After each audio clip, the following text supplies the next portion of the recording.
Mrs. Reardon, thank you very much indeed, and I count it a privilege to serve under your chairmanship.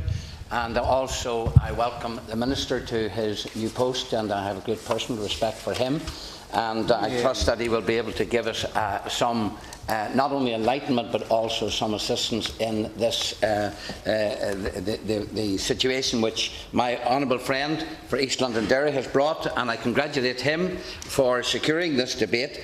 And I know this is a matter which is certainly goes to the heart of his own constituency and his own constituents, but also other constituencies in the province are impacted and affected as well. I also pay tribute to the honourable member for North Antrim for his efforts in this, and I'm sorry he's not able to be with us because of the death of his brother-in-law, and certainly I trust that family may be comforted at this time. Now, when one comes to the changes of service impacting upon the community, it must be asked why are such changes being made? Are they desirable or are they needed? And of course, the natural answer which follows on from those who are proposing it is this is better for the community, and the contention is that no service there is no service that could be bettered.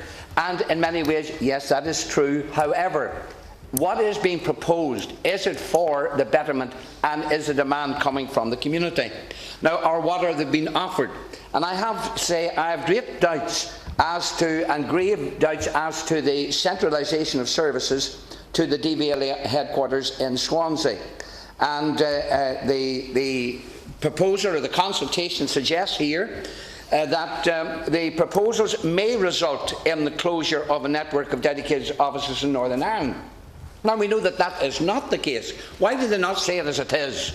It will. It will, not may, result in the closure. It will result in the closure. Everyone knows that, so why was it not put there in the first place? But what are the people offered? They are offered access to electronic vehicle licensing services, which allow Northern Ireland motorists to licence their vehicle or declare it off the road either online or via an automated telephone service 24 hours a day. And of course, what does that mean?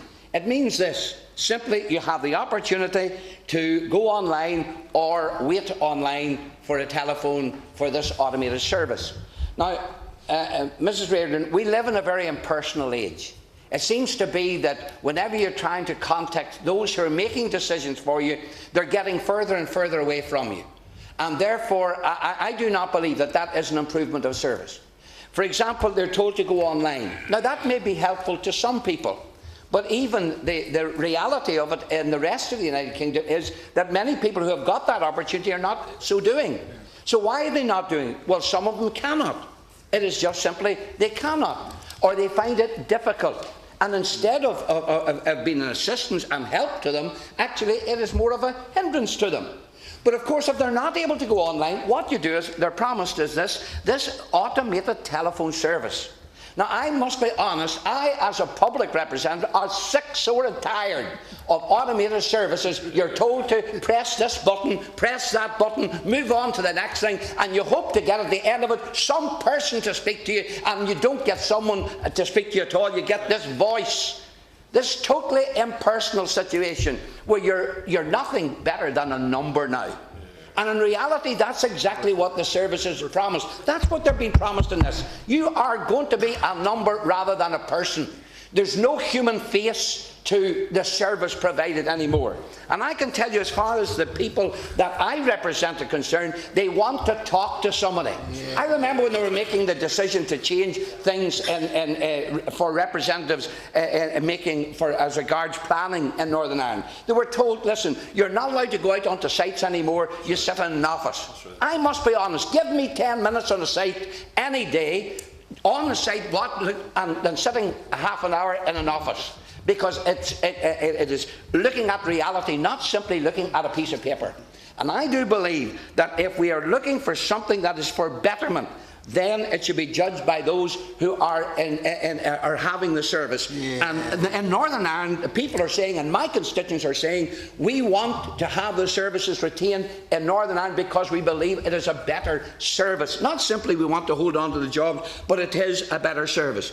And I have to say to the Minister, the document did say, and the honourable member for Foyle did mention this, centralisation at DVA office in Swansea will in fact remove any possibility that Northern Ireland services may be based or biased to any particular religious group, since these transactions will no longer be serviced by staff based in Northern Ireland who could themselves hold particular beliefs.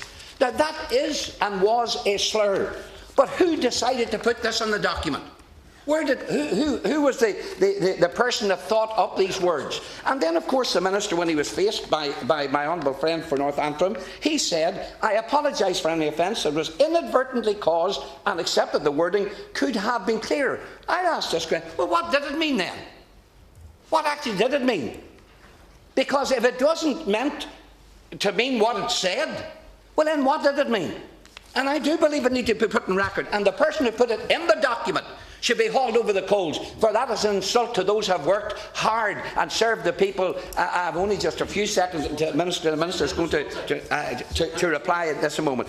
I do believe that there is a unanimity among elected representatives in Northern Ireland that we retain these jobs in Northern Ireland because it will provide the best possible service to our constituents, and that's what we're here to say and represent.